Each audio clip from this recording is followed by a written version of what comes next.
Oh. You may be wondering why I just did that.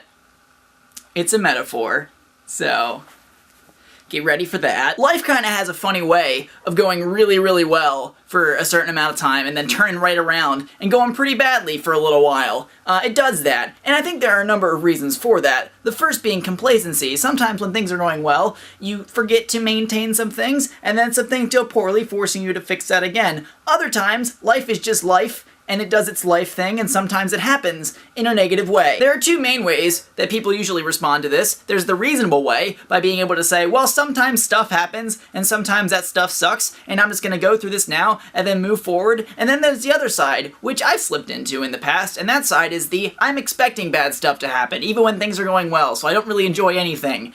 I've avoided that in this case. However, that's something I've done before. It's not a very comfortable feeling, because even when things are going really well, you're expecting them to eventually go badly, so you can never really enjoy when something good's happening in your life. Thankfully, I've kind of grown out of that, and that came with a lot of work, but that is something that people do a lot. In the present moment, it's really difficult to extrapolate whatever event is going on to the rest of your life, but I think it's really important that you're able to do that in some ways, because it does put it in perspective. Bad things, they suck. That's a revolutionary thought from me over here, but it's true that they feel awful in the moment. They're terrible, but if you look at it in the grand scheme of your whole life, you need the bad stuff. You really do need the bad stuff, because what are we but a collection of experiences and lessons learned, and some of the best lessons that you can learn can be learned through bad experience. So in my experience, the best solution that I have found to dealing with bad things when they're thrown at you, and oftentimes they're thrown at you in bunches, the best way to deal with that is to think about the balance. You know, that's where the metaphor comes in. Think about the balance, huh?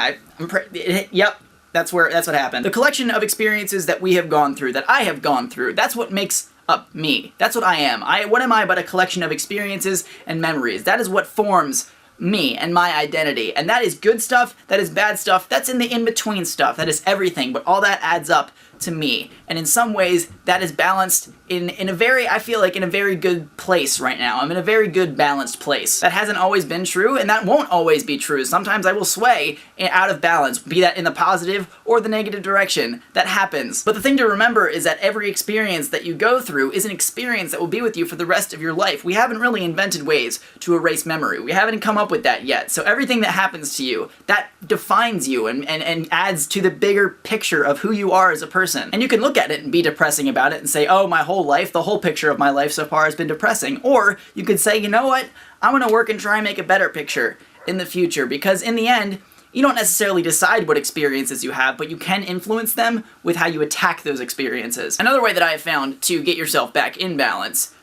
is when an even bigger problem happens in your life that kind of puts your issues and your feelings and your emotions into a bit of perspective. I'm talking mainly about life and death. Nothing really puts life in perspective like death, or the possibility of death, because at that point, life is over. There's no more puzzle building. The picture's done. There's no more experiences to be had, because you're ceasing experience, or someone else is ceasing experience. Several times in my life, I have had experiences that have just slapped me in the face and kind of woken me up in a way from whatever funk that I was in. And that's not to say that that funk wasn't justified for whatever reason, but sometimes you need something to put things in perspective for you. I've had a pretty rough week emotionally, and I have not really been able to motivate myself to do anything of value, of creativity, of anything to get myself out of that funk. However, the problems that I'm having now, I've been struggling to kind of rationalize this, but the problems I'm having now mean very little for the rest of my life in the grand scheme of it. Obviously, this experience will affect me. It will contribute to that great sum of experiences and memories that make up my identity. However, it's only going to make up a very small portion.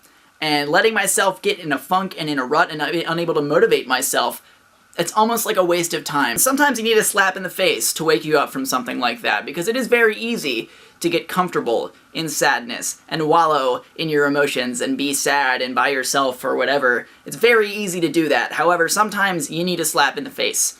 You need to be woken up. But of course, I would like to hear what you guys think about this, about the balance of the good and the bad in your life and how it all kind of plays into who you are as a person. And I would love to hear in the comments what you guys think about that. This is a very therapeutic video for me. I didn't really say anything specifically, but the ideas of it all were very therapeutic. So thank you for listening, And as always, I'm Connor Manning. You've just become a little more awesome, and I will see you guys on Monday.